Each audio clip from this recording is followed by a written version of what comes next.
ギアーズ、今日はバレンタインですね。はい。例年はチョコレートを用意しているのですが、今年はこんなものを用意してみました。これは、ゴディバのチョコレートリキュールですか。牛乳で割ったりバニラアイスにかけても美味しいのですが、せっかくの機会ですしカクテルを作りましょう。ギアーズが僕のためにカクテルを。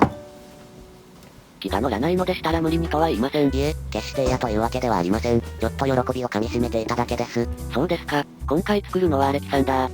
ブランデーベースのショートカクテルです。材料は左から生クリーム、チョコレートリキュール、ブランデーの3つですね。正直ブランデーはあまり飲み慣れていないのですが、生クリームのおかげであなたが思っているよりもずっと飲みやすいカクテルですよ。それでは早速作っていきましょう。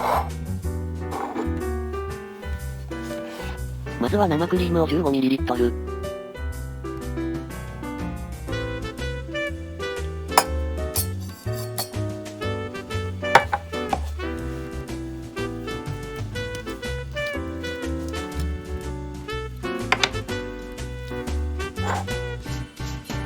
次はチョコレートリキュールを 15ml。あ、これは入れすぎじゃないですか。20ml は入ってますよ。誰にでもミスはあります。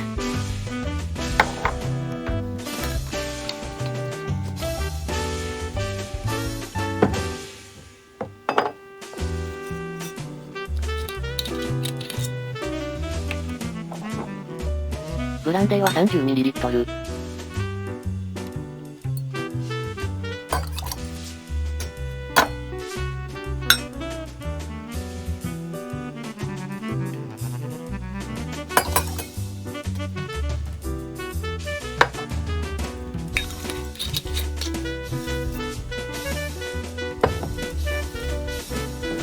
材料をすべて入れたらシェーカーを氷で満たします。氷、多くないですか？カクテルには氷が必要なのです。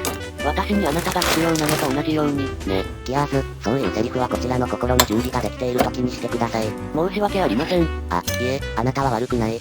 どうか謝らないでください。蓋をしっかりと閉めたらシェイクします。煮すぎると氷が溶けて発生され、カクテルが薄くなるので気をつけましょう。手が冷たくなるのであまり長時間はできないのですが、特に手が温かかったらその手を温めることができるのに。この気持ちだけで十分です。冷凍庫で冷やしておいたグラスを取り出したらシェーカーの中身を注ぎます。グラスを冷やす意味は何ですか？カクテルの温度が上がるのを防ぐためです。グラスに氷を入れないショートカクテルは簡単に液体の温度が上がってしまいます。美味しいカクテルを飲んでいただくためには必要なことです。あなたがそこまで言うのなら味も期待していいんですね。期待に応えられると良いのですが、仕上げにナツメグを少量振りかけます。生クリームの風味消しが目的のナツメグですが、苦手な場合は入れなくても良いでしょう。僕はナツメグ平気ですよ。それは良かった。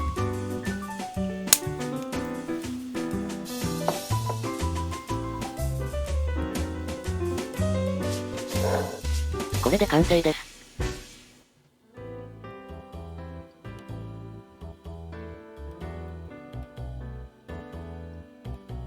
飲むチョコレートケーキとも歌われるアレキサンダー。冷たいうちに召し上がれ。ありがとうございます。それではいただきますね。最初に感じるのはチョコレートの甘さと生クリームのまろやかさですね。まさにチョコレートケーキのような。でも全然しつこくない甘さです。甘さが引くと今度はブランデーの喉を焼く感覚がやってきます。ブランデーを使っているというのに本当に飲みやすいカクテルですね。これは気に入りました。アレキサンダーのカクテル言葉は完全無欠、初恋の思い出、イギリス国王エドワード7世が王妃アレクサンドラに捧げたカクテルということでアレキサンダーと名付けられました。国王と王妃に捧げられたカクテルのため完全無欠という強い言葉がカクテル言葉なのでしょう。しっかりとした甘さとほんの少しのほろ苦さ、胸を焦がす熱情はまさに恋の味ですね。そのような恋をした経験があるのですか？してるんですよね。それも現在進行形で。そのような相手と出会えてよかったですね。それをあなたが言いますか？アレキサンダーはレディーキラーの異名を持つカクテル。度数はおよそ25度。ショートカクテルの中でも度数は高めです。へえ、そうなんですね。飲みやすいからといって一気に飲むのはおすすめできません。時間をかけてゆっくり。もう飲み終わったんですけど。これはいけませんね。このまま酔っちゃったら僕、お持ち帰りされちゃうかもしれません。私の部屋に来ますか？えへへ、ありがとうございます。それでは次の動画でお会いしましょう。